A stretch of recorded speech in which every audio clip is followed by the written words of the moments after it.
مفاجأة مدوية.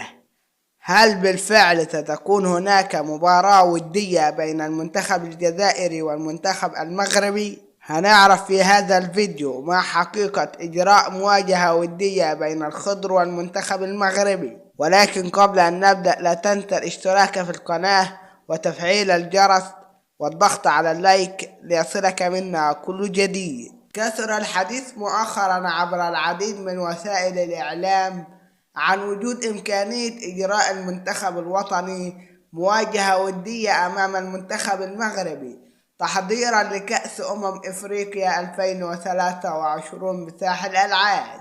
وحسب ما نقله موقع العرب الجديد من مسؤول داخل الجامعة المغربية لكرة القدم، فإن كل الأنباء المتداولة بشأن إجراء هذه المواجهة لا أساس له من الصحة. وأكد المصدر في تقريره أن ليس هناك أي اتفاق بشأن إجراء مباراة ودية بين الخضر ونظيره المنتخب المغربي قبل انطلاق كأس إفريقيا. كما أوضح ذات المصدر أن الناخب المغربي وليد الركراكي حدد هوية المنتخبات الإفريقية التي يرغب في مواجهتها وليس بينها منتخب الجزائر.